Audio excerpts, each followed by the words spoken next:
Hi everyone, I'm here at Screencast-O-Matic.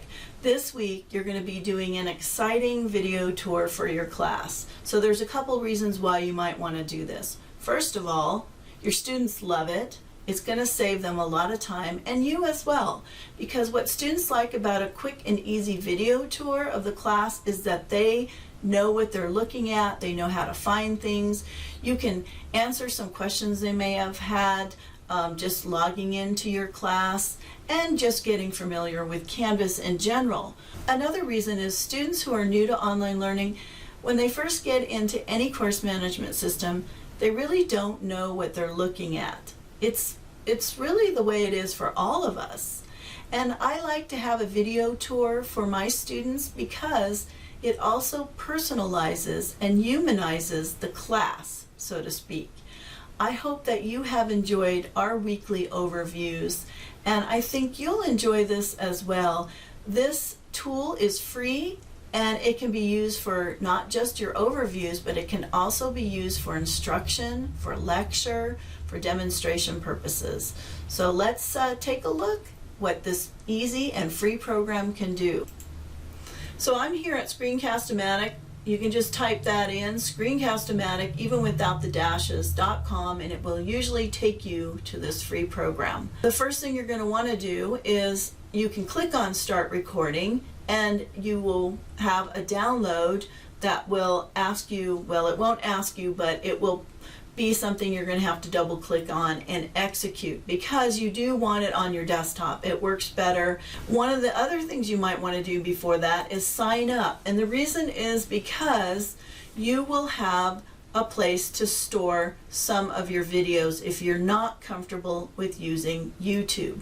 Also, it'll give you an option to be able to download any video that you create as an MP4. I do caution you, please host your videos on a hosting service like YouTube or Screencast-O-Matic or somewhere else, because we don't want videos to be uploaded directly into Canvas. We only have like about 500 megabytes per course, and we want to keep it under. It just is a great way also to link into your videos, and they open up much quicker. Another thing that I love about Screencast-O-Matic is the fact it limits us to 15 minutes per video. There isn't a limit on how many videos we can create, but 15 minutes is a good size for our concept of chunking materials. If we go any longer than that, sometimes students can get bored or distracted, and I think we talked about that when we went over student learning preferences. And so video is very effective, but it can also be overwhelming if they're too long. So say, for example, one of the things you can do with Screencast-O-Matic is open up your PowerPoint, and you can actually record your PowerPoint lessons. You can just open it up, go to the view slide, and then start going through your slides and lecturing them. You could actually chunk those into different sections of your PowerPoint. You could have part A and part B and so on and so forth. That way it might be two separate video clips, but it's going to allow your students to have some rest in between. Okay, let's get started. I'm going to click on the Start Recording button, and then you get to this Screencast-O-Matic informational screen, and the Pro Recorder you could actually purchase if you want. I think it's $15 a year. It gives you some editing privileges. I'm really fine with the free one, and there's some things that you can actually do in this recorder. So let's go ahead and I'll show you some of the features. I'm going to click on Launch the Recorder. It's going to start launching, and yes, I'm going to allow it to open. I'm actually recording using Camtasia, now recording Screencast-O-Matic, so it's working pretty well. And here's what some of our instructors do. So they start the recording with their webcam on, and then they pause it, and then they turn it off, and then they just go to the screen or the desktop capture. That way it gives students a little bit of personalization of who you are as the instructor. I think they like that too. All right, so let's look at some more of the features here. Maximum time, 15 minutes when you have the free version. Full screen I like because it will record the entire screen, and that gives you a good I would say it gives you a good, I would say you could put it on full screen so you get good video resolution. And that way, when the students look at it, if it's being hosted in YouTube, then it will be pretty clear if they open up the full screen. Narration, if you want to select a microphone that you have, I think that's important to make sure you have a strong microphone. You can have some mistakes in your video and tutorial, but if the audio is not clear and loud enough, it can really hurt the quality of your video because students won't be able to hear what you're saying. And I've actually recorded some bad recordings with static, and it's very distracting. And then, of course, if you have a webcam that has a good audio, I use a microphone most of the time when I'm doing important captures because I want my audio to be very clear and crisp. All right, so now you'll see the strength of my audio seems pretty strong, so I'm going to go with that. I'm using my default microphone, and I do want to just turn it so it's on the screen only. So I like this. It pops out and tells you what you're doing, and it gives you some advice and gives you some tool tips about some of these features. Computer audio, that's if you upgrade to the Pro Recorder. But I think you'll be very, very pleased with the quality that we have when we use the free version. All right, so down here is the controls, and this little icon, cogwheel, can be expanded or collapsed. So just remember that if you're worried that once you pause this or stop, this disappears. Just remember this little cogwheel. Then you can cancel here. But this is where you would record. So I'm going to just do a quick recording to show you. I'm going to get everything ready first. So what I would do is I would go over into my course. I would make sure I was in my student view mode because that's really what students are going to see.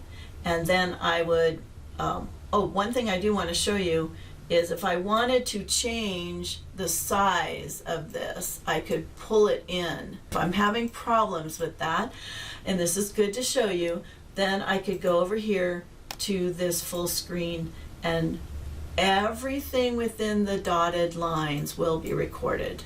So somehow it went over. I'm just going to pull it back over here.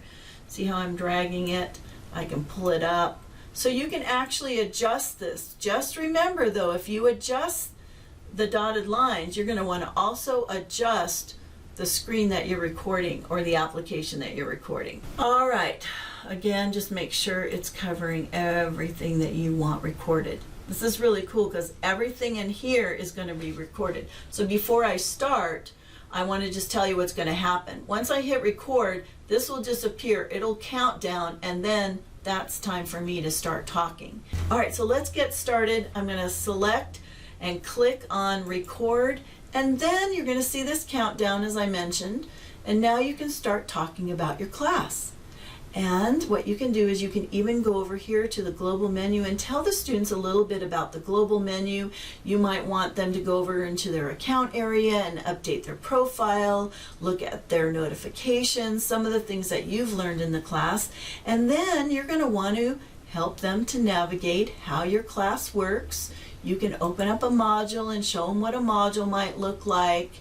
You can click on an item in your module and show them how they would go next. Now see what's happening is now this is not quite where I need it, so I can just actually pull it down and I can click on next and show them. Again, everything is being recorded what's in these dotted lines, and I can continue to go through my class and show them some important items. You can take them into discussions and you can share some of the things about the discussions. And as I mentioned, once you're done, well, actually, you can actually click on here and you can click on, and that will stop it. So you can continue to record where you left off. And sometimes it is nice to have a pause because I get tongue-tied sometimes, or my mouth gets dry if I'm talking too long, and so it's a good way to just pause and then continue. Now, I am recording with Camtasia over this, so that's why I'm able to still talk. Another feature that I just want to remind you of mentioned is, and now you can start talking about your class. You've recorded. And what you can do is you can even go over here to the global menu and tell the students a little bit about the global menu and tell the students a little bit about the global. Okay, so just look at the little, if you're not sure how to do things, just make sure you look at the little cool tool tips that pop up. Continue recording at the seek position. You can go use seek back to the last pause, and then you can preview what you recorded again. Continue recording at the seeked position. Here's what I would recommend. Do a little dry run, do a little practice. If you go straight forward and you continue and you do everything just the way you want, just stop it. When you're done, you can click on this little pause, and then you can continue, or you could click on done, and then it takes you to another screen where I left off. And you can actually listen. Continue where I left off. Hi, folks. So you can go back and look at what you've done. If you're not happy, you can go and you can edit only if you have the upgrade. You can redo, delete this recording and just start over, or you could cancel and exit the whole program. Now, here's where what you've done is where you can save it as a hard file if you want. It becomes an MP4, or you can upload to Screencast-O-Matic, because they do have, I think they give you about 2 gigs for free to store your videos, and then you can upload to YouTube.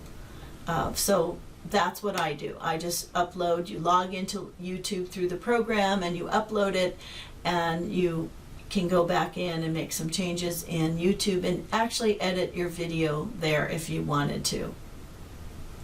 All right, so try it, see what you want to do. Try it, see what you want to do. I think you're going to like it. I'll go over this in more detail on Tuesday. This is just a quick get up and go, because so many people who just try it for the first time are very pleased. It's very easy. One thing I'd like to emphasize is that sometimes instructors like to turn on the webcam and the desktop capture at the same time. They like to introduce themselves, personalize this introduction to their class, and then what they can do is they can click on the record to pause, and then they can change it to just the desktop capture. Or if they want to just do the full webcam mode, they can. But this right now is set to the desktop capture with the webcam. Now once I click on this desktop capture option right here in the right hand side, and I go back to record, this now says hiding.